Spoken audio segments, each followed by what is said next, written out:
Naomi's father gave her away to freeze his factory's debt, and by the wedding, townspeople believed she had traded her freedom for a rich husband. Missing payroll and a clipped video made her look guilty, but Naomi carried evidence that could protect every worker. Then Daniel unveiled a wedding gift that gave her the power to leave and forced her accusers to face who had truly saved them. On the morning of the wedding, Naomi Carter stood beneath the iron clock at Greyhaven's ferry terminal, while workers filled the benches behind her. No one spoke loudly. They did not need to. "She found a clean way out," someone whispered. "Must be nice to lose our money and marry the man whose family owns the debt." Naomi kept her eyes on the harbor glass. Her fingers closed around the small, blue, spool-shaped USB hidden inside her bouquet. Nearly 2 months earlier, she had been sitting at the factory payroll desk when the numbers stopped making sense.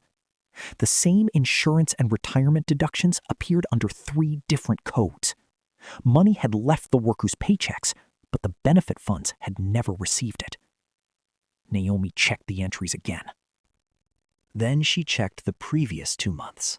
The pattern was still there. She printed nothing. Too many people used the office printer. Instead, she copied the relevant records into a protected audit folder and wrote down the transaction dates by hand. For the next several weeks, she kept comparing records and quietly contacted Marta Ruiz, an independent auditor she found through a labor rights clinic. 3 weeks before the wedding, her father found her at the desk after closing. "You're still here? Where did these deductions go?" His face tightened for half a second. "Cash flow is bad. That doesn't mean anyone stole anything. These are employee funds." "I know what they are." "Then answer me."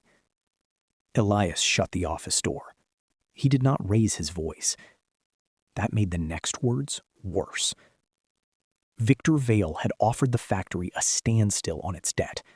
No foreclosure, no immediate layoffs, enough time to survive the quarter. There was one condition. "The Vale family wants our future tied to theirs," Elias said. Naomi stared at him. "You mean Daniel? He believes you agreed to consider the marriage." "I agreed to consider a meeting." 80 people depend on Friday's payroll. There it was. Not an order, not a threat. A choice designed so only one answer looked human. Naomi stood slowly. "Does Daniel know you're saying this?" Elias looked away. That was answer enough. She asked for time. By morning, the town page carried an announcement from Elias Carter congratulating his daughter and Daniel Vale on their upcoming wedding. At the factory, people began treating her differently, before she had given anyone an answer. Some pitied her. Some resented her. Others watched the payroll office as if she had already chosen wealth over them. That night, Naomi returned after the last shift. A system notice said the payroll server would be taken offline for maintenance before Friday. The request had come through Victor Vale's office. She opened the audit folder, copied the records, added the 3 deduction codes, the dates, and the missing fund confirmations. Then she saved the final backup to the blue spool-shaped USB. Her last step was an email to Marta. The message contained only a checksum, a short note, and 1 sentence. The server may be shut down before payroll. Naomi removed the USB and looked at the wedding announcement, glowing on her phone. If the server went dark before Friday, the little blue spool in her hand might become the only surviving record of where the workers' money had gone. The next morning, Naomi crossed the factory floor beneath a silence that followed her from one sewing table to the next. Phones disappeared when she looked up. A few workers nodded. Most did not. June Ellis waited until Naomi reached the supply room. "My insurance deduction came out again," she said quietly. "The clinic says nothing was received." Naomi glanced toward the open doorway. "Keep every pay stub.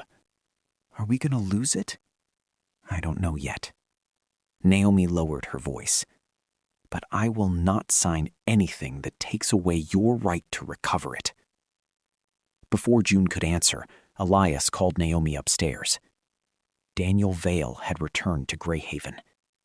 He stood beside the conference table in a plain navy coat, polite and uncomfortable, while Victor arranged folders as if the meeting had already been decided. Daniel offered Naomi a careful smile. "I thought we should discuss what you want for the ceremony." Naomi did not sit. "What made you believe I wanted a ceremony?" The room went still. Daniel looked at Elias, then back at her. "Your father said you had agreed to the arrangement." "I agreed to meet you." Elias reached for the coffee pot. "This is not the time to turn a misunderstanding into an accusation." "It stopped being a misunderstanding when the town was told I said yes." Victor slid a one-page memo across the table. It blamed the missing deductions on a coding error Naomi had supposedly made during a software transition. At the bottom was a statement accepting responsibility and releasing Vale Finance from further review. "Sign before payroll closes," Victor said. "The debt standstill remains in place, and everyone gets through Friday." Naomi read the page twice. Then she took the pen, wrote, "I refuse this statement," and signed beneath the words. Victor's expression hardened. "The standstill can be withdrawn." "Then withdraw it for the truth," Naomi said, "not for a lie with my name under it." By lunch, a video clip had spread across Greyhaven. It came from a meeting Naomi had attended weeks earlier. In the clip, she said, "There has to be enough money for people to live through the month." The next sentence had been removed. So had the part where she named the workers. Online, the remaining words made it sound as if a bride were negotiating her price. When Naomi walked back through the factory, no one insulted her. The quiet was worse. June was the only person who met her eyes. Daniel watched the clip twice.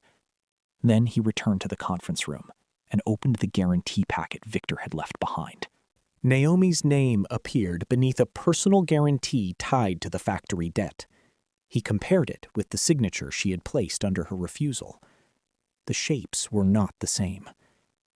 Daniel called the Vale family attorney. The man answered 3 questions, without answering any of them. That evening, Daniel found Naomi in the payroll office. He stopped outside the open door. "Did you sign the guarantee?" "No." "Did you propose this marriage?" "No." "Did anyone ask you directly whether you agreed?" Naomi looked at him. "My father said 80 people would lose their jobs if I refused." "Your family called that consent." Daniel's face changed, but Naomi did not let him hide inside his shock. "You never asked me either." "No," he said. "I didn't." For once, he did not explain. He placed the guarantee copy on the desk. "The wedding stops until you have a real choice." Naomi looked toward the dark factory floor. "Stopping a wedding is easy," she said. "The harder part is keeping 80 paychecks from disappearing on Friday morning." Daniel called Elias and Victor back to the conference room before sunrise. Naomi stayed near the door. "The marriage is no longer part of the standstill," Daniel said. Victor closed the folder in front of him. "The arrangement showed stability. The lenders, the board, this town, they need one clear story. They need payroll, not a bride used as collateral." Daniel placed a 30-day bridge guarantee on the table. The money came from his own investment account. It protected the next payroll cycle while the records were reviewed. It gave him no ownership of Harbor Stitch and no control over Naomi. Victor read the first page. You are risking your position for a woman accusing this family. I am risking it because I accepted an agreement she could not safely refuse. That was not an apology, but it was the first time Daniel had named what happened without asking Naomi to make it easier for him. He gave her a list of 3 attorneys with no connection to the Vale family. You choose. Naomi chose Ava Brooks. Ava met her alone in a small office above the Harbor Pharmacy. Daniel waited elsewhere. Elias was not told the appointment time. The factory debt is not yours, Ava said. You can cancel the ceremony. You can leave Greyhaven. The payroll guarantee remains in place either way. She placed 2 documents on the desk. The first separated Naomi's income, property, and future work from every Harbor Stitch and Vale obligation. The second described a choice trust held only for Naomi. It would remain hers if she married Daniel, delayed the ceremony, or walked away. Naomi read each page. Then she pushed them back. One more condition. No one uses my name, wages, or property as collateral again. Not my father, not Daniel. Not either company. Ava wrote it down. Across town, Marta confirmed that the discrepancies were serious enough to preserve the payroll records and continue a formal audit. She did not name a culprit. She did not call the case finished. Owen Park secured the server logs. Ruth Mercer prepared a protected escrow account using totals only. No employee names or private account details appeared in the public file. Daniel asked the Vale board to suspend Victor's access until the review ended. The board refused. Then it removed Daniel from his seat for acting against the family's interests. He did not appeal. That evening, Elias came to Naomi's apartment. If this continues, I could lose the factory. Naomi stood beside the unopened legal folder. You kept saying this was about the workers. It is. No. The workers were the reason you gave me, because you were afraid of losing your name from the building. Elias opened his mouth. Nothing came out. For the next 72 hours, Daniel did not call, text, visit, or send anyone to speak for him. Naomi met Ava twice. She reviewed the guarantee, the trust, and the audit protections. She spoke with June and Marta. Then she made her decision without Elias in the room. The civil ceremony remained small. Before signing, Naomi looked at Daniel. This does not settle the debt. It does not end the audit. And if I leave, the payroll protection stays. Yes. You do not get to call this forgiveness. I know. Only then did Naomi sign the civil marriage papers. She kept the public reception because Victor's story was still hurting the workers. She wanted the record corrected by independent people, not by a wealthy groom asking the town to trust him. On the wedding morning, Victor released a memo naming Naomi as the cause of the payroll shortage. It praised Daniel for choosing to forgive her. Naomi read it once. Then she fastened the blue spool-shaped USB inside her dress pocket and walked toward the ferry terminal. When the doors opened, Victor stood beside a large screen displaying the memo with her name across the top. The town turned toward Daniel, waiting for him to speak for his bride. Naomi reached the microphone first. She looked at Victor's memo on the screen, then at the workers beneath it. I am not standing here to be forgiven, she said. I did not cause the missing payroll funds. Victor stepped into the aisle. This is a wedding reception, not an investigation. You made my name part of both. Naomi removed the blue spool-shaped USB from her pocket and handed it to Marta Ruiz. Marta did not plug it into the public screen. "The files were preserved for today," she said. "This device matches the protected copies already under review." A redacted summary replaced Victor's memo. It showed repeated insurance and retirement deductions, benefits that never reached their funds, and a guarantee attachment carrying a disputed signature. "The audit is not finished," Marta said, "but these discrepancies are verified. They were not caused by a simple data entry mistake by Naomi Carter." Owen Park confirmed that key payroll changes came through an administrative account connected to Vail Finance. The same account authorized the shutdown request Naomi discovered before Friday payroll. Victor lifted a hand. Naomi had access to the payroll system. "She did not have access to that administrative account," Owen said. June Ellis stood with the notebook she used to track her hours and deductions. "Naomi told me to keep every pay stub. She stayed after closing to compare our records. When they asked her to blame herself, she refused." Then the full meeting video played. Naomi's voice filled the hall. "There has to be enough money for people to live through the month. June needs her insurance restored. Marcus needs the retirement payment taken from his check. None of us should have to trade our rights for Friday payroll." The clip ended. No one looked at Naomi's dress now. Victor faced Marta. "A preliminary review does not prove intent." "That is correct," Marta said. "It does prove your office issued that memo after receiving formal notice to preserve the records." She displayed the shutdown email and timestamp. Victor said nothing. Elias stood slowly. "I told Daniel that Naomi agreed," he said. "She did not. I also allowed her name to be placed on the guarantee attachment because I believed the factory would fail without it." Naomi watched him without rescuing him from the silence. "I used the workers as my reason," Elias continued. "But I was also afraid of losing the company with my name on the building." Daniel remained beside Naomi, not in front of her. "I believed what two powerful men told me," he said. "I never asked the person whose life they were arranging.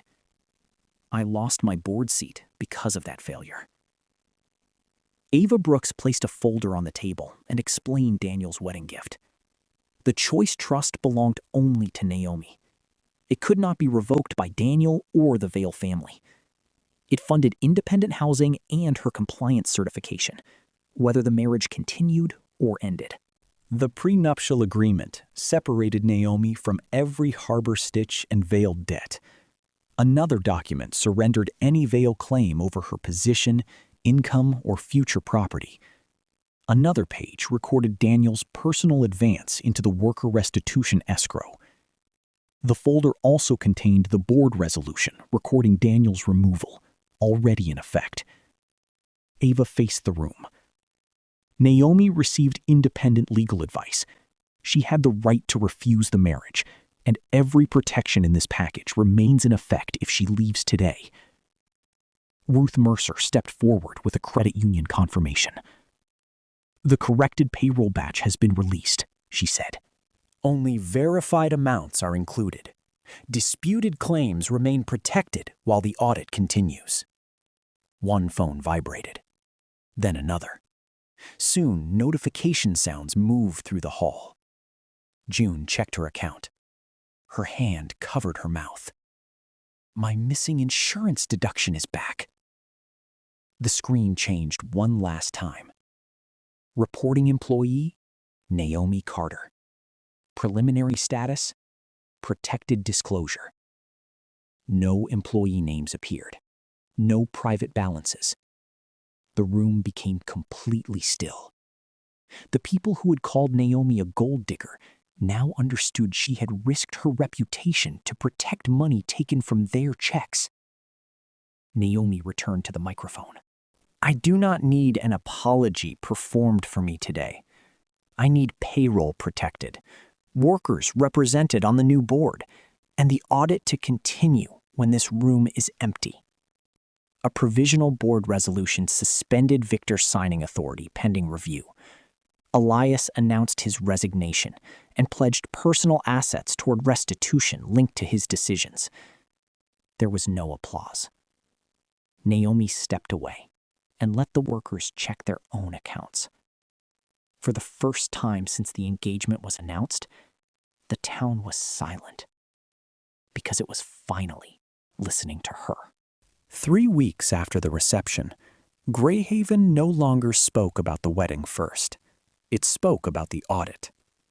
Victor Vale remained suspended while civil investigators reviewed the payroll records, the shutdown request, and the false public memo. There was no dramatic punishment. The process moved slowly. Elias resigned from Harbor Stitch. He sold his boat and a small vacation cabin to cover part of the restitution linked to decisions he had approved. Naomi did not call that forgiveness. She met him once at Ava Brooks's office. "I am not ready to trust you," she said. Elias nodded. "I know." For the first time, he did not ask her to protect him from the consequences. Daniel did not return to the Vale board. He rented a small place near the harbor and kept his distance unless Naomi invited him into a conversation.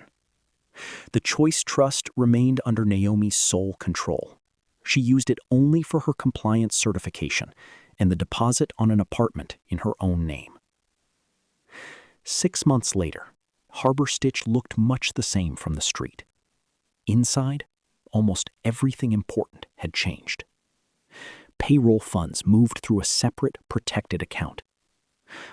2 worker representatives held voting seats on the oversight board. Quarterly audits were required, and no debt agreement could use an employee's name, wages, or personal property without independent legal review. June became one of the worker representatives. Ruth presented the first clean payroll report without celebration. Naomi confirmed the release, locked the screen, and listened as the morning shift began. The numbers simply matched. Naomi completed her certification and applied for the compliance director position through an outside recruitment process. She did not receive the job because of Daniel, Elias, or the wedding. The independent committee interviewed 4 candidates. Then it voted. Naomi won by 1 vote. On her first morning, she placed the blue spool-shaped USB in a locked evidence box beside the completed internal audit report. It was no longer needed to save the records, but she kept it as a reminder of what almost disappeared when everyone else wanted one convenient story.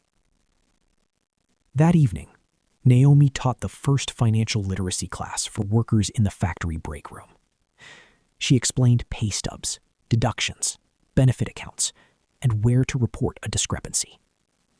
There were no speeches about courage, just questions. Real ones. Daniel sat in the back row during the class, taking notes without speaking. He had no special place in the room. When the workers left, he stayed where he was. Naomi finished stacking the handouts. Then she carried 2 paper cups of coffee to a table by the window. One chair was already there. The other remained against the wall. Daniel did not move it. Naomi looked at him, crossed the room, and pulled the second chair beside her own. It was not forgiveness. Not yet. It was not a promise that every wound had healed. It was only a choice. This time, it was hers. If this story touched your heart, tell us in the comments where you are watching from.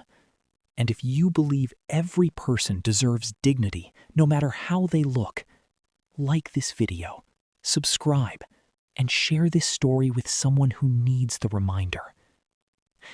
This is an original fictional story created for entertainment and moral reflection. Any resemblance to real people, companies, institutions, or events is purely coincidental.